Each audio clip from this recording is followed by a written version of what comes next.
And it's not us either, Sean and Dwight, that do it. God's got to be there.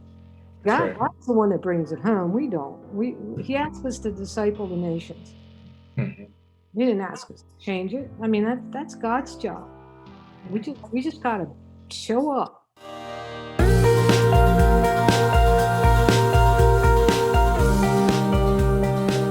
Welcome to DNA's Facebook or DNA Live on Facebook. I'm Dwight Vogt, and this is Sean Carson, my colleague, and we work with the Disciple Nations Alliance here in Phoenix, Arizona. And today we're super pleased to have with us Sherrie Woodring. Hi, Sherrie. Hi. Hello. Thank you so much for joining us from. Now you just told me where you're living, but I'm in Northern Virginia. in Virginia. Okay. All right. Well, Sherrie is the founder of two successful technology startups. She was the CEO of a publicly listed company in the U.S. And as of last week, I think you said you were the board chair and founding CEO of the Great African Food Company. I like that name, by the way. And right now, you're doing your best to change the world, which is wonderful. Trying to using your experience to bring an empowered worldview to, as you said, to yourself and to business and to the world around you. And that's what we're about here at the Disciple Nations Alliance. We're dedicated to talking about worldview and to unpacking the biblical worldview in the context of our daily experience, because we are convinced that the biblical worldview alone comports fully with reality, and that being the case, it leads to flourishing and to health, and that's something our world needs so badly. And through Christ, we can note that. So we're pleased to have you, Sherrie, and look forward to talking with you. Before we dive into worldview or some deeper matters, could you just tell us a little bit more about yourself? Who are you? A little bit of your personal life experience. Sure. So I grew up in the Washington, D.C. area. I'm an engineer. I'm an electrical engineer. I was blessed to be able to be part of two technology startups. I was blessed to be able to retire early. I felt, after about 26 years in the IT industry, the Lord was calling me to something else, and I didn't know what, but it had to be something else. We all get tired at some point in our careers. And so that was about late 2009. And shortly after that, my mother suffered a severe stroke. And God's plan for my life in the next 4.5 years was to care for her. Mm. And during that time, there was a blessing. We brought 26 sponsored children from World Vision into our life. Mm. And my mom was at the age of 24 was single with 4 children, and she had to really scrape and work a number of jobs to support us. And so she understood what poverty meant, especially with moms, with single mothers. So we reached out through World Vision and began to do some economic empowerment programs with each family to really help the mothers increase their income for the benefit of the children. When she passed away, this would have been late 2014, I felt that the Lord was asking me to find ways or avenues to scale up that, to help more single mothers in poverty. And so I reached out to World Vision and got familiar with some of their economic empowerment programs. And that took me to Africa. This would have been now late 2015. And an opportunity presented itself to for some donors to come together and do an acquisition of an agricultural business in Tanzania. And our plan was to walk alongside of World Vision and a subsidiary of World Vision called Vision Fund, who lends to the poor, microfinance. World Vision would mobilize farmers, smallholder farmers, and that was important to me, smallholder farmers, because my children were children of smallholder farmers. They would mobilize the farmers, and Vision Fund would provide financial services and insurance to these farmers. And then this company, we called it the Great African Food Company, GAFCO, would provide markets. We bought a company that had markets in Europe.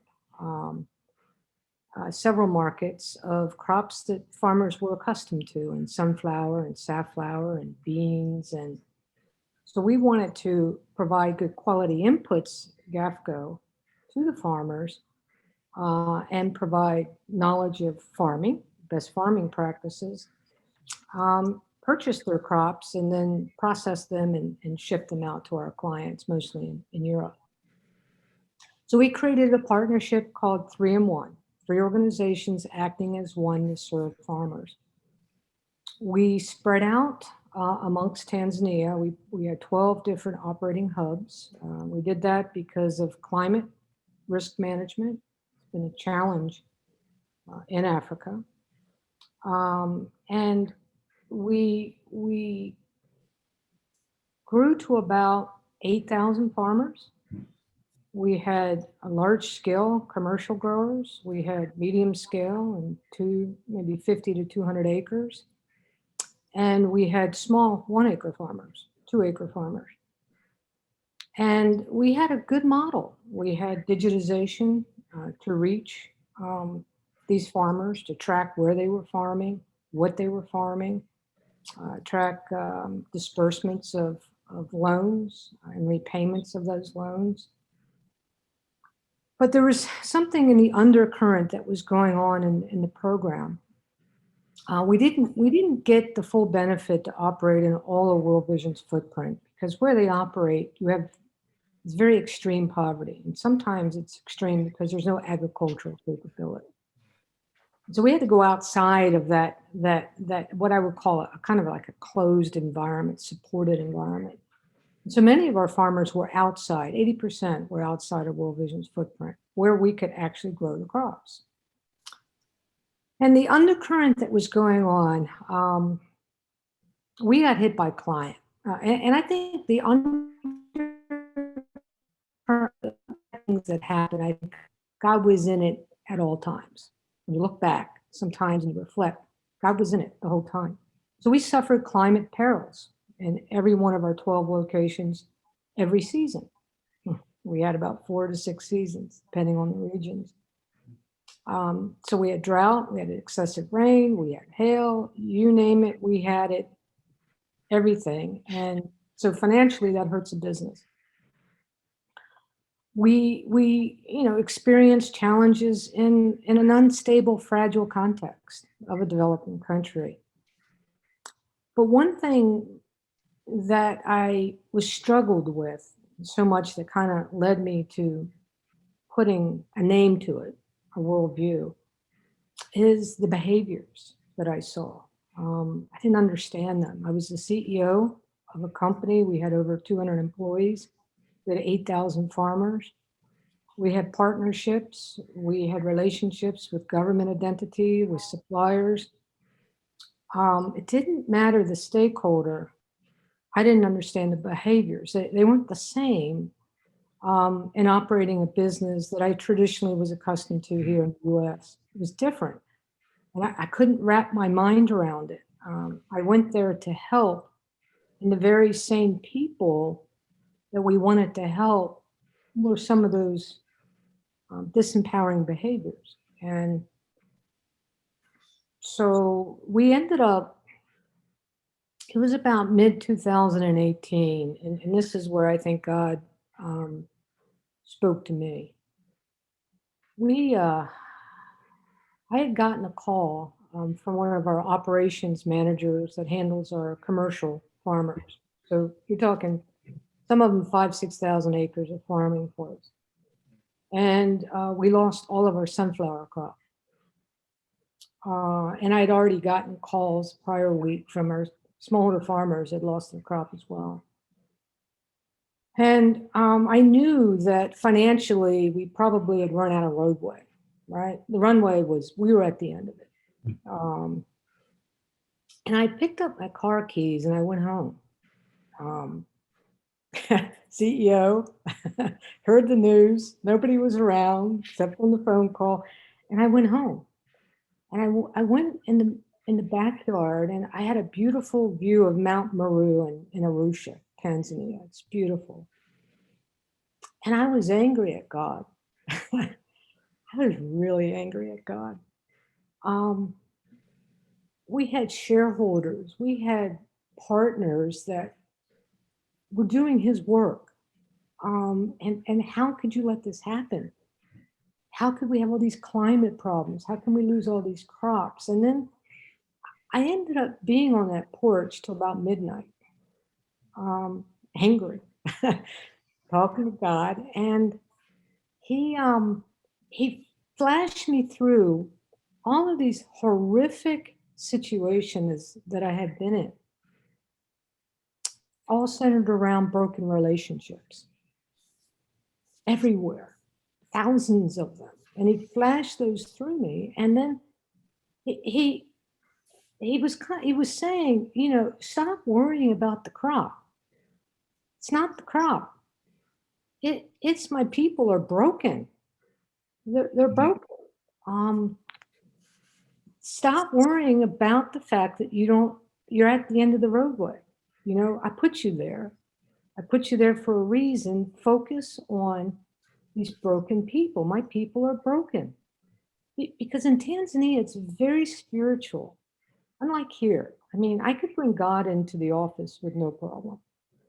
We had Muslims and Christians. They were at the mosque or at their churches every week. How could they be behaving? And we're not just talking about ethical, moral things. It goes far beyond that. And we can dig deeper if we have time. But anyways, at that moment, I felt like I had to understand people and why they behave the way they behaved. So I'll take you to there, and then I can share with you. I think it's interesting. You use the word disempowering behaviors. Maybe you could unpack that a bit. Because we don't want to use the words good and bad. But disempowering is a very powerful. I mean, it's a very strong word. Yeah. So remind me to answer that at the end of an analogy that I would like to use. Okay. That helps me try to explain worldview. Okay. Because it's hard. Your job's hard. Right. I realize that. And I need a way to explain it. And so here's how I'm at now. Okay. Is that I'm going to use an analogy of a fishbowl. Okay. So let me interrupt. What's the sequence now? You're sitting here at midnight on your porch. Right now, and broken relationships, disempowering behaviors, and you go, I need to put a name to it. And Dwight, when you're an engineer, you can't sleep until you have an answer to something, right? I mean, we dig deep. We don't live in our own skin unless we can explain something. Yeah. I needed an explanation. I needed to know what the heck was going on. Okay. And Daryl Miller would be the person, and some others in fellowship at World Vision would help me put a name to it. Okay. And so, but I tried, and that name is Worldview. Okay. What worldview are you in? So I like to think of it like a fishbowl. Okay. So, a fish needs to be in water to dissolve the oxygen to breathe, right? When you take the fish out of the water, the fish's gills dry up and the fish dies, right? Asphyxiates, dies, right?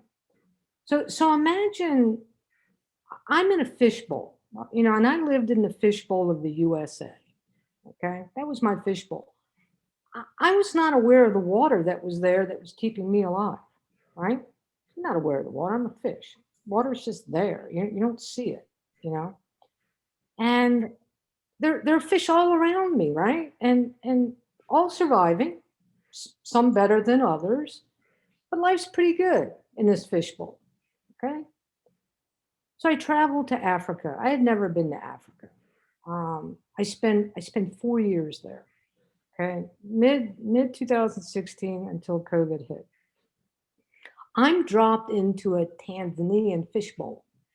Okay, I can't breathe anymore. It doesn't feel right anymore. I'm the local fishes are surviving. Some better than the others. They're okay, but I'm not. I can't breathe. I can't. I don't understand. I start to look at the water now. That water. I'm in water. I should be able to function in the water. I'm in the world. What's wrong with the water? And so as I would come back to the USA periodically to visit family or holidays during the 4 years, and then much longer term when COVID hit, I'm dropped back into the USA fishbowl. Okay. And the water's different now. I've experienced something different now. I see the water now. I question the water. For some reason, I can't breathe as well in that USA fishbowl anymore. I don't belong. Where do I belong? Okay. And and so what does my analogy mean? I look at the fish bowls representing nations. Every nation has a fish bowl. Okay. And the local fish seem to survive, some better than others. Okay. But few are truly thriving. Doesn't matter what fish bowl you're in. Okay. Few are truly thriving. And so I look at the water as worldview. Okay. It's the water that you live in. It's the worldview that you live in. Worldview is a mindset. It takes shapes in our thought processes. You don't even realize it, your thought processes. You're in water, right? You're a fish. But these thought processes consist of beliefs and values and perceptions that we have based on what the fishbowl we're in. You know, ideas are rooted in a worldview. And contrast predictable behavior patterns. That's why some local fish figure out how to survive. Okay, they know the predictable behavior patterns. I didn't know those patterns in Africa when I went there. And so world vision drives behavior. So therefore, a changed mindset automatically should yield a different behavior. Okay? Change your mindset, I probably would have a different behavior. So when mindsets or worldviews change, people develop the courage to stand against those cultural norms. It takes a lot of courage to be able to see it, that it's not right. So what God did for me in Tanzania, and prior to going to Tanzania, I had an experience with my mom, ill for 4.5 years. He broke me. Through brokenness with my mom and with the Tanzanian experience, because we wound up that business and made that decision later that year. We couldn't operate anymore. The runway was gone. That he used brokenness as a tool to put me into his fishbowl. Okay, his fishbowl, right? Not anybody else's fishbowl, but his. And it's a fishbowl that's filled with living water, right? Okay, so now I'm learning. You know, we're 3 years later now. This didn't come overnight. It's been painful. It's still painful today to process all of this. But God made me an engineer. I can't function without deep diving to find the solution. And I can't swim in a surface in this fishbowl. So what I learned in Tanzania, and I learned through my mother's experiences, what is poverty? Poverty is poverty of our spirit, our soul. poverty of our spirit. We all carry that level of poverty. We're slave to it. And the consequences that we see of poverty are the traditional things. We see, injustice, we see oppression, we see hate, we see nations that can't even meet the needs, the basic needs of food and health and clean water. We see climate change because we don't take care of our creation that God gave us. We see greed, but at the end, we see the consequences of poverty of spirit. You don't go, if you look at trillions of dollars invested in poverty, a lot of it focuses on material aspects of poverty. That's just a consequence of poverty. Okay, it's the spirit of our poverty, who we are. And so, what I think God is asking me to do is that these fish bowls all around the world, they have toxic components to it. They have some really good components to it as well. And we need to spill out that toxic water and fill it back with God's living water. And so, what does that mean? I've been trying to figure out, what is God's living water as this worldview? After lots and lots of reading, fellowship, including with DNA, thank you. And we can go in that meeting we had last year, a year and a half ago.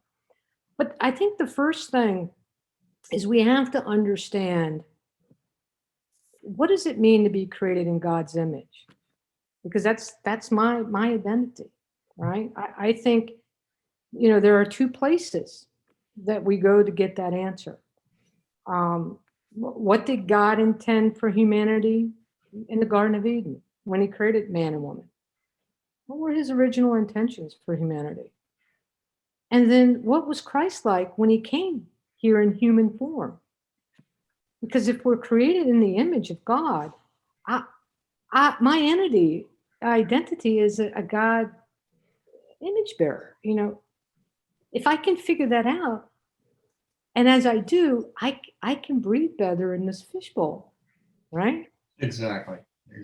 And just a few other things. The other thing is people don't do a lot of busy activities, okay? And what God wants us to get is the vision for our lives. How do I study his ways, his love? How do I trust him? How do I surrender my life to my will to his will? Because if I can figure out my purpose as it relates to God, I can breathe better in any fishbowl, where I go. And God created us to be in healthy relationships. A healthy relationship with him and with others. What is learning what it means to be in a personal relationship with God? How do I examine how I relate to others? What does it mean to love others, and especially your enemies? I mean, that's hard. It's hard. But if I can reconcile broken relationships, I can breathe in any fishbowl. I think it's interesting. We're talking at two different levels here, and you're getting at that.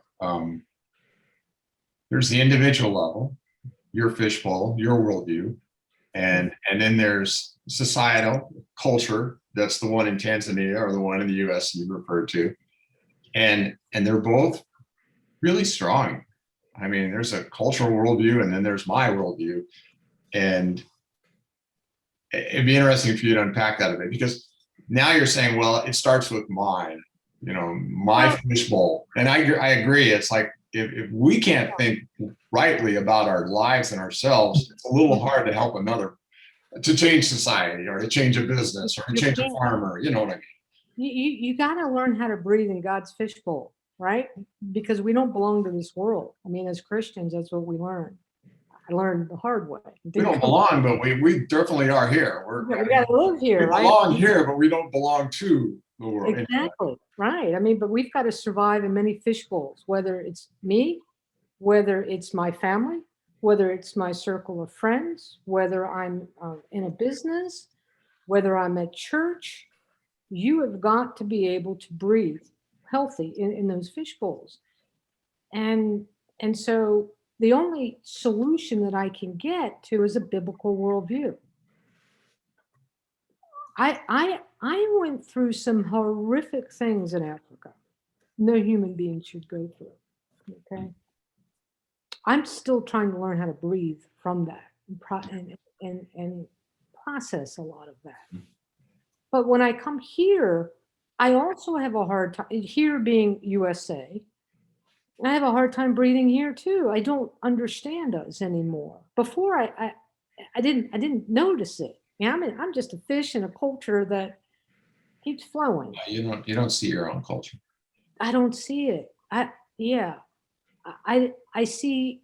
I initially thought that Africa's got to get Africa right, but we got to get USA right.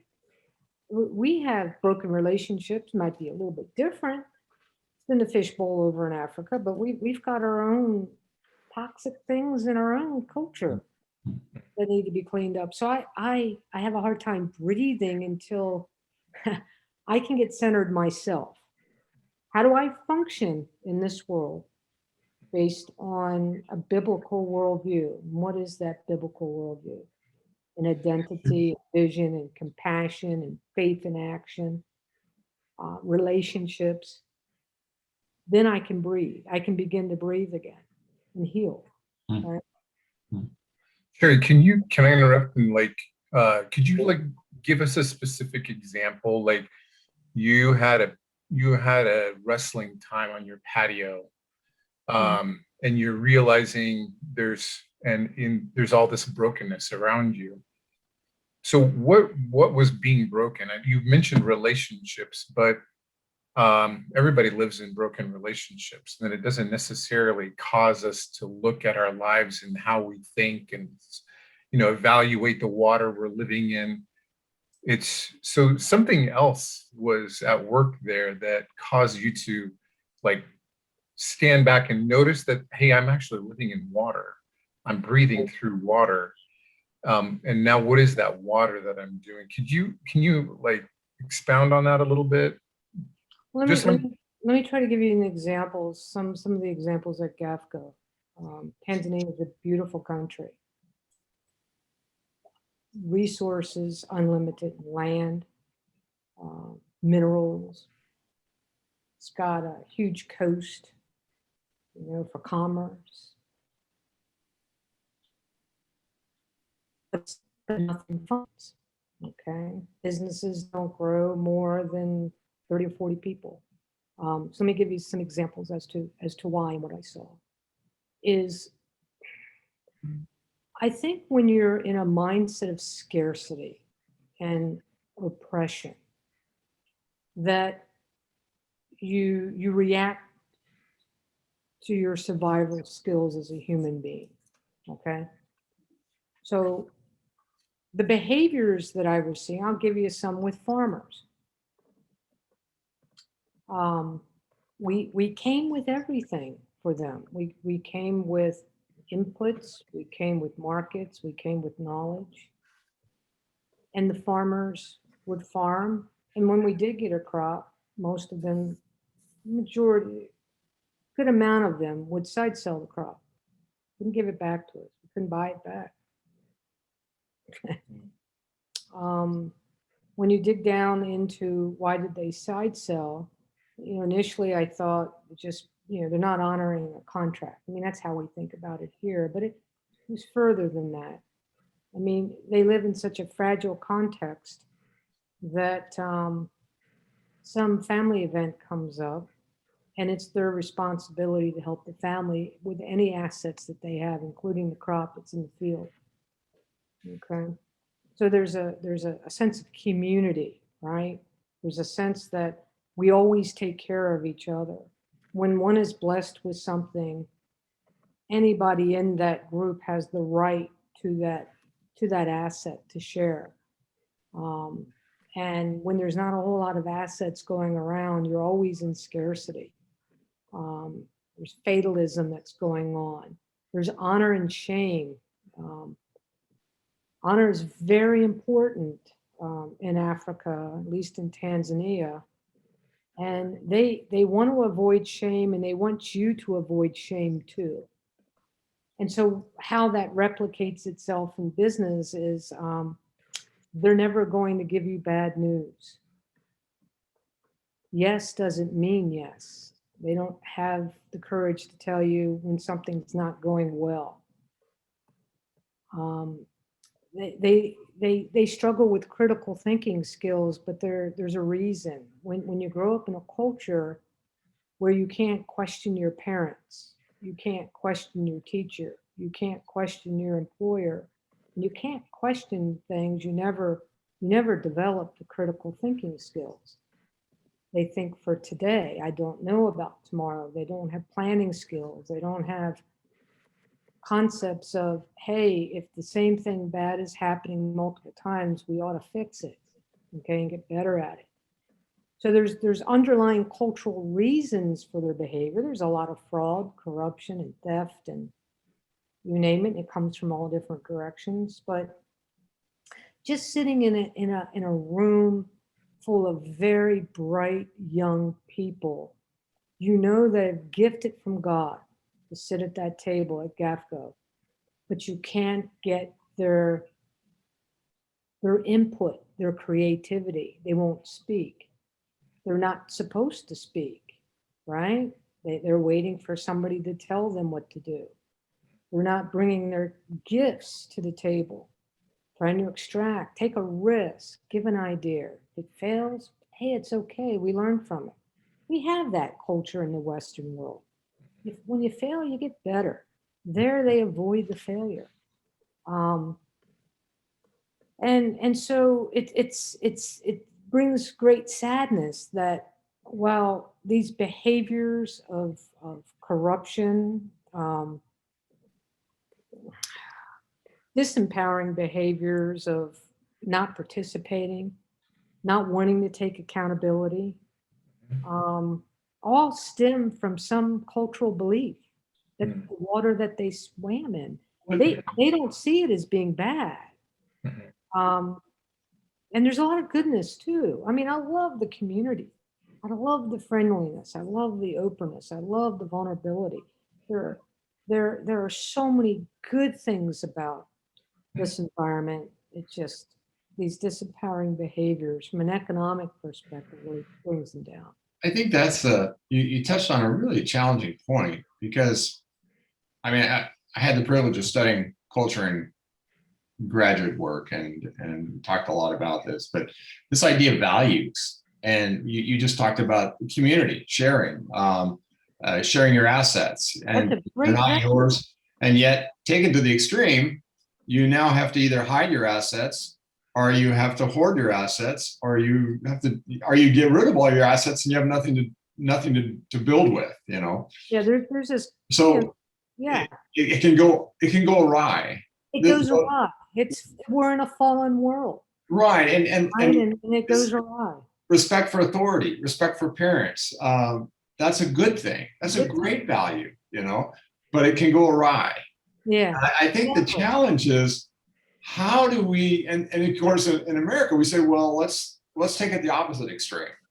Let's disrespect authority. Let's value individualism to the individual, self-centered, yeah. You know, and so that goes awry. And I think somehow the biblical worldview has this wonderful ability to take these values and mesh them with wisdom, so that you're not going against what you believe. You're somehow, I don't know, complementing it, strengthening it. I mean, yeah, it's like I said, every fishbowl has got toxicity and it's got a lot of goodness. And anyway, people's awareness for where do you pull out I call them lies, these cultural lies. I'd like to hear about your experience, or maybe Sean, you jump in too, but I'd like to hear your experience in terms of, okay, you're making an effort now to influence people. Right. How are you doing that? How are you influencing the toxic water? Okay. And you started with yourself, and let's say you're fixed already, so that's great. But now let's move outside to your sphere of influence. What are you doing? Okay, what am I doing? Good luck. So we can influence in many ways, and I think with my business background, there's a whole business realm for which we need to bring biblical worldview to. Um, I continue to be a volunteer and donor to different agencies, World Vision and Vision Fund. How do we make them, and they are doing it. This is God's blessing because of not just GAFCO. I mean, they were doing it well before GAFCO. But how do you do empowerment driven, community led development that has a foundation of a biblical worldview?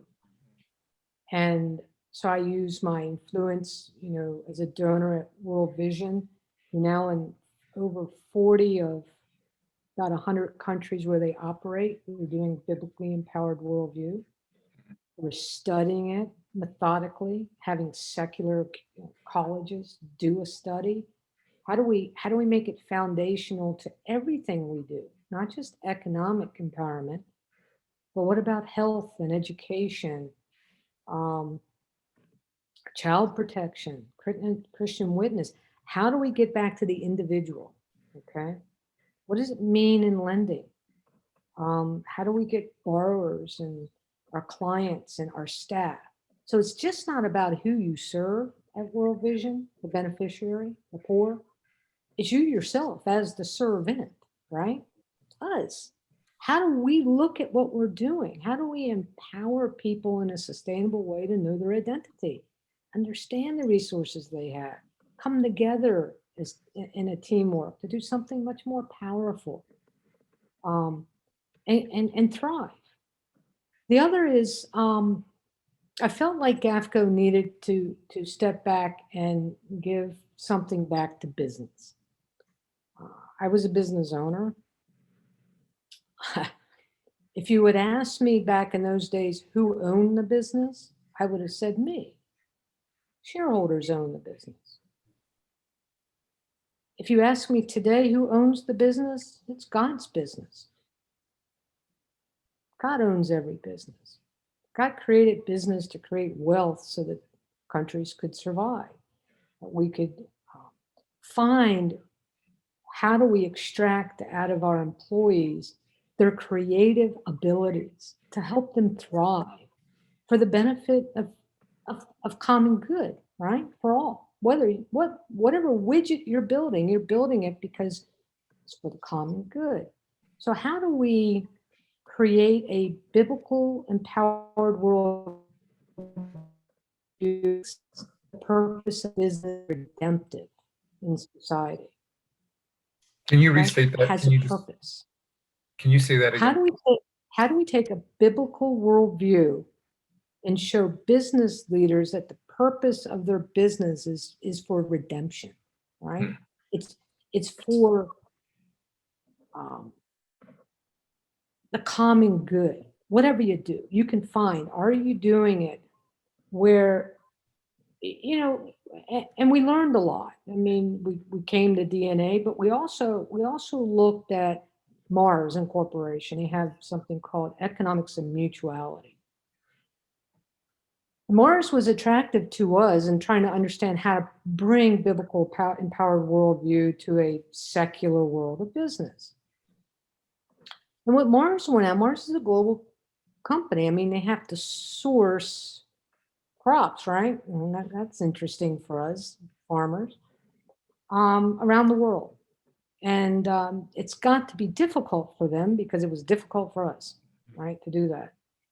And so what Mars does is they have an incubator at Mars, a foundation called Catalyst, and they went out into developing countries in the Philippines. They went to Kenya, where places where they were sourcing, and they said their belief was that business no longer can be is about financial capital, delivering back to a shareholder, right? Growing a shareholder's investment. Business can't be just that. Perhaps we got it wrong. There's this economics of mutuality that if we don't care about the human factor, our people, our employees, if we don't look at social factors, social cohesion within our company and what we're contributing and giving back to the communities that we operate, if we don't take care of our environment, these are forms of capital: human, social, environment, and financial capital. If we can't have mutuality, that all all stakeholders equally and mutually benefit, then business as we know it is not thriving from God's perspective. Now, and so we've kind of used their study in root to fruit. So we created an organization, myself and some people from GAFCO and some others that had worked in biblically empowered worldview in the past with World Vision. And we created a workshop for business leaders to get them to understand what is the redemptive purpose of business. And some of this is around mutuality. You got to have profit. Profit's not evil. In Africa, they think businesses are evil. Profit's evil. Profit's the blood of a business. If you don't have profit, the business doesn't run. But you as a leader have to look at mutuality. You have to look at you are a steward of relationships and growing your employees and people. And you have to understand, what is your purpose? What is your vision? How do you work with relationships? How do you identify what it is your culture is going to be? Okay. What are your set of values, beliefs? What behaviors would you expect? Do you have those behaviors? What are these behaviors over here, these values, these lies in our culture and our business that aren't bearing any fruit? Okay, do we want to keep lingering on that over and over again and never grow, sit here and struggle year in and year out at 20 or 30 employees? Or do we want to build something that can create jobs and for others, right? And so, How are you actually implementing that? How are you, and what are you seeing happen? Is there any change, any impacts? I think so. The groups in Kenya. So during COVID this past year, COVID's introduced some challenges, but here's what we've been able to do. So how do we do it? We created a survey, number of questions that are built around measuring these mutuality. How well is the human capital, social capital, environmental, as well as financial capital of this company? What's the health look like? And then what we did is we take that and it kind of measures the secular things of is there teamwork, is there trust, is there upward mobility, prospects of upward mobility, things that business leaders can identify with, okay, anywhere in the world. But then we said, now how do we biblically solve these problems that come out of this study? And so we created a biblical worldview curriculum, and it's really based on a model of the biblical story. Where was humanity at creation? What was God's intention? What's God's intention at that point in time for our work? God worked. He wanted us to work that garden too, right? Work is a good thing, okay? And then we had this fall. So we look at creation. God wants us to be co-creators. He wants us to steward what we have. He wants us to take dominion of things. He wants us to be in relationship with each other, in good relationship. So we take a look at the creation of how business fits. How should it look if it was God's intention in the beginning? And then we look at the fall. Now, what's happened? How does the fall impact the business? Okay, are you taking care of your clients? Okay, are you paying a fair wage? Are you doing everything that comes in, that creeps into this business because of the fall, because of sin?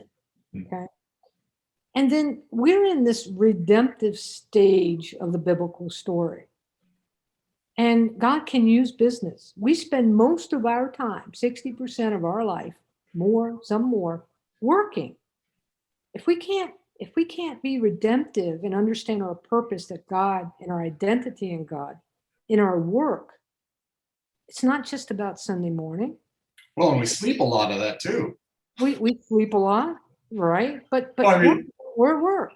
So Yeah. so how do we take these roots that are lies, okay, that are creating all of this bad fruit of our business, and what do we replace them with biblical truth? What would it look like? How would we be? How would we behave if we all agree that these three lies? So it's an interactive workshop. It's a 3-day workshop. Hmm. And the leaders identify, these lies, and then they put some plans together as to what's the vision to get rid of them. What do they replace it with? And so we've had workshops where we have brought in leaders from parastatals, leaders from financial, agricultural businesses, different sectors, and all of them are on, let's say they're almost on their knees looking for that solution. The aha moments are happening. Hmm. And so we are beginning to engage some of those businesses. We have a quarterly call, breakfast, where we continue to come together with those business leaders and in fellowship, because now they've shared those common lives that they're all the same, So, in some form or fashion. so you actually stop at you start at the top. Yeah, we start with the leaders. You start with leaders of businesses, and And then what we have, one company, for example, is an agricultural company, and they have asked us to take it all the way down to their employees. that was my next question, whether Yeah, it goes any further. yeah. You take Vision Fund, has 7,500 employees. They're taking it to every employee, and then they're taking it to their ecosystem of borrowers and partners. Okay. But they got to start with their employees, and then figure out how do we now kind of radiate this worldview, this biblical worldview, and those relationships we have in our business with our clients, with our suppliers, with our Well, yeah, I mean, that's the challenge. It's like you're not just working with employees and managers, it's everyone. it's That's everyone. It's everyone. everyone, because a business internally in some very fragile environments can get everything fixed internally, but if you can't begin to project that outward, this is a slow transformation. Oh, my. Okay? You know, Dwight, our lives, the transformation is slow, and we're hard headed, right? Individually and We society. are. It's hard. So it's giving them some tools to grab onto to begin to work on things and be if they're in water, right? They can see it. And how can they uh, figure it out within their own context, but share with each other as business leaders. We hope that it becomes a movement in Kenya. Yeah. We hope that it can grow to other countries. You mentioned ongoing conversations, breakfast and whatnot with the corporate leadership, but when you think about working it down into the company, you can't just say, well, here's a better way of doing this, or here's a better idea. And you share it one time and everybody goes, okay, we got it, we're done. No, How do you, I mean, 2 days won't change a company, no, it or takes 3 days, whatever it is. It does, and that's why we come together with these leaders quarterly to continue to work through it. But what it starts at the top in their own character as leaders. Okay. Yeah, absolutely. It starts there, and they need to. When you ask somebody to change a belief, our human nature is, what's in it for me? What's in it for me? If you're going to ask me to change, I'm completely happy with this thing in my life. You're going to ask me to give it up. What's in it for me? So you've got to think about those strategies. You've got to have those aha moments. You've got to be living and breathing it and capture those opportunities. I could see some of that. When I met Darrow first in Tanzania, when he came to do a youth seminar, and one of our actual leaders at Root to Fruit, Tim Andrews, he had told me about Darrow Miller. I'd never heard about Discipling Nations Alliance. And he said, listen, I think I can ask Darrow if we can come and be flies on the wall. And as soon as I got there, Dara was taking us off as flies in the wall because he could see I was struggling with these youth who were pouring their hearts out. And so it's a slow journey. But I think if you can show them the benefit of accepting a biblical truth, what does it look like? What the fruit could be? Um, and then you demonstrate that through your action and what you do and what your vision is as a leader, whether it's leading the whole company or leading a couple of people. So it's a transformation, just as it is as an individual person. You're constantly in that mode of transformation. The business has got to be like that. Without naming names, any stories of people who've been able to realize some significant change? Or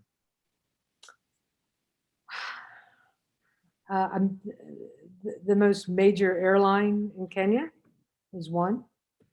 Who CEO is a Christian seeking for ways, and they're navigating now to see how we bring this into their organization. We have a very large agricultural business that's reviving one of the top 5 crops in Kenya. Growing company backed by American investors. That's the other thing, is a lot of dollars get wasted in investment. So even the private equity firms, to get them to understand, you can't outpace a person's ability to change, right? You take development organizations that have a lot of money to spend. Their job is to spend money, and they're spending it on people far faster than their ability to change their mindset. So as investors need to learn to go slow. Okay, if you want to have a biblical worldview, and there's many Christian-based private equity firms, don't sit there and try to go into hyper scale. You're just not going to go there. Go slow. Okay, and they need to understand that, build a solid foundation culture, biblical culture in their business. And then when, I have this saying, I learned it a long time ago, like some secular workshop I went to in one of the businesses, and they gave an analogy of a bus. There's only so many seats on this bus, and you got to get the right people in the seats and the wrong people off the bus. Okay? So you define the bus and where it's going to go, pick the right people. And so there's, yeah.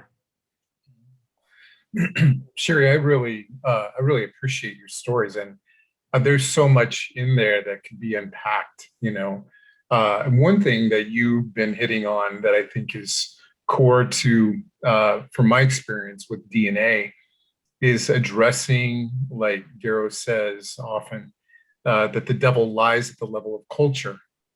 So as you address cultural issues, then it's not just addressing them, it's replacing them with truth.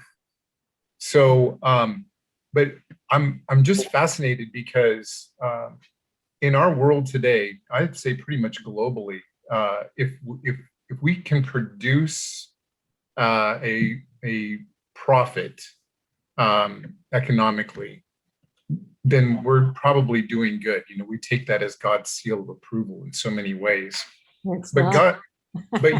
But what you said earlier is that your little paradigm patio shift was that God does care about profit, but he's also concerned about far bigger things than just economic profits.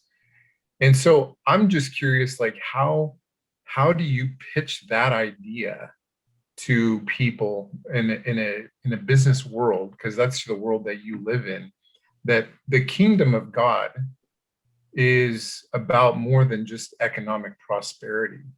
Because you've hit it multiple times and you've addressed some of those issues, but when you start talking about corruption, you start talking about all the different aspects that you've talked about already, how does that go over? Because really the means to the end is really quite irrelevant. It's the ends that we're looking for, you know.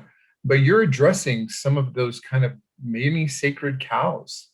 And then success looks like, hey, a family that is grown in their biblical understanding of God's plan and purposes, an individual who's grown in an understanding of their individual identity, a company that's producing the 4 areas of mutuality that you mentioned. That's very, very different. Those are much more challenging and difficult measurements than just, did we make money this year? You know, and one of the things, Sean, that you say is how do we try to change people? And we can't. I mean, God changes people. Absolutely. And I think that until an individual sees the consequences of a cultural lie that they're following and is brought to a point on their knees. I mean, God brought me to my knees. I was fine.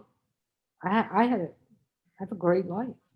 I'm prosperous economically. I've got great friends and family. I didn't feel a need for God in my life. Things were going well for me. But then God put me on my knees.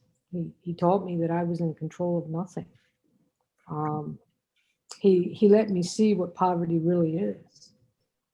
So I think that until the cultural lies and these roots that come out with values and these disempowering behaviors, until somebody can get the aha moment that the fruit of those consequences I don't want anymore. Okay, and so I think what DNA and what other organizations that are doing biblical worldview needs to create the awareness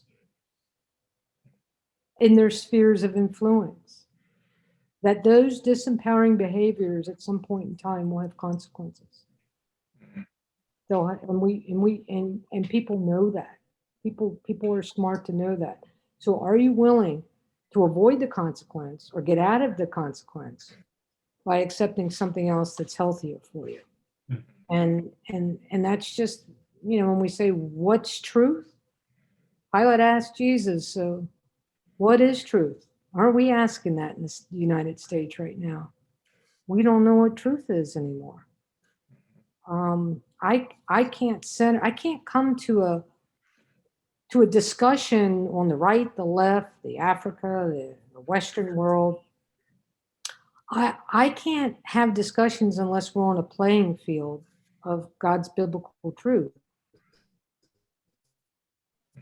I can argue, agree on politics. All I can do is, where's truth? How does God want us to act? What would Jesus kind of do? What would God do in this circumstance? What does he want us to do? And when we look at that, it's when we find peace and joy and harmony and unity and all of those things, you know? And that, so until people are brought to their knees because of the consequences, I don't think, and I hope, you don't want any nation to be brought to its knees. You hope that they see, enough see, that remnant see and help. And continue to get the voice out like DNA is doing. We wouldn't exist as root to fruit without DNA. I don't know that I could ever give any money to another NGO unless I know it was grounded in a biblical worldview and everything that they do. I mean, look at World Vision. It's having an impact. What I learned from DNA, I can take that into World Vision. They get it. They see it. They're moving in that direction. And they're the largest NGO out there, Christian NGO. We're doing studies where USAID can look at it in a biblical empowered worldview and see that that as a foundation made a difference to the outcomes of these projects. Okay? Biblically empowered worldview now at World Vision is in India, in Hindu context. It's in Muslim countries now. Okay? People don't mind talking about the biblical story. Yeah. Sure. Hate Jesus. Jesus did all some goodness, right? So being able to, it's happening, and so you just want, you hope that God doesn't cut the runway off in some of these nations, that there's time to kind of get it off the ground, through just messaging, because and it's not us either, Sean and Dwight, that do it. God's got to be there. That's right. God's the one that brings it home. We don't. He asked us to disciple the nations. Mhm. He didn't ask us to change it. I mean, that's God's job. We just gotta show up, and share what He's placed in our hearts and minds.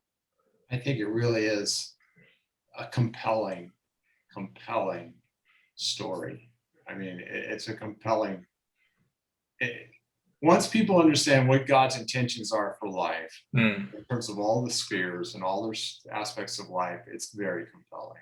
And I'm watching The Chosen. Shouldn't advertise The Chosen, I guess, but Oh yeah, so am I. It's great. I love, one thing I love about it is they're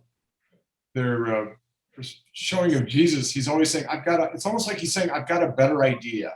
Mhm. He's telling his disciples, yeah, you think this needs to happen, but trust me, I've got a better idea. Yeah. And it's either a better idea, it's not just, well, I've got a spiritual idea or I've got God's idea. It's, I've got a better idea. Yeah. And I think that's terribly compelling. It is. We want life to work, and God says that's my desire for you. But it's anyway. So Yeah. good luck to you, Sherrie. Hey, well, thank you. And That's right. we just all My of wife us. doesn't like it when I say good luck because she goes, Dwight, you can't say that. I don't mean it. Anyway. I know you, Dwight. I know your personality. Anyway, I'll share it. God bless you. So, Sherrie, I'd like to close with a brief word of prayer. And Thank you, Dwight. Father, thank you so much for Sherrie and her life, and how you have led and guided her and opened up new wisdom and new insights, and just the way you are blessing her in the inner person to bring fruitfulness and flourishing to others through you. So I ask that you would continue to encourage her, give her health and strength and wisdom and fortitude and perseverance and courage. Father, please do that in Jesus' name. Amen. Amen. All right. Thank you so much. And Thank you. folks on Facebook, we'll see you in 2 weeks. Bye-bye. Thanks, Dwight. Thanks, Sean. Bye-bye. Bye.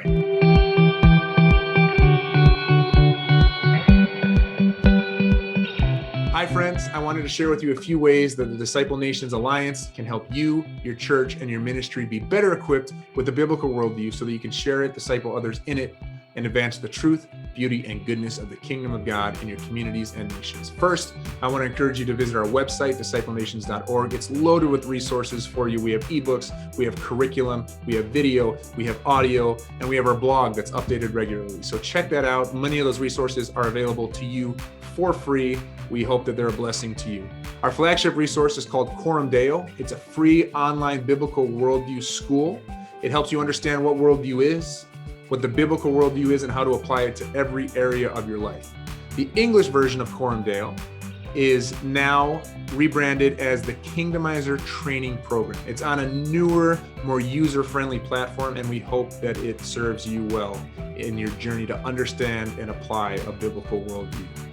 Lastly, I want to encourage you that if English is not your native language and you want to connect with somebody perhaps close to you geographically, or just to go through the DNA resources in your native language, we have network development coordinators all around the globe. They're amazing people that want to connect with you and help you out. So reach out to us at info@disciplenations.org or message us here, and we will put you in touch with the network development coordinator in your language group. Lastly, if you're watching this on YouTube, please be sure to click the subscribe button, like the video, and hit that bell so that you're notified when new content comes out. Thanks so much, and God bless.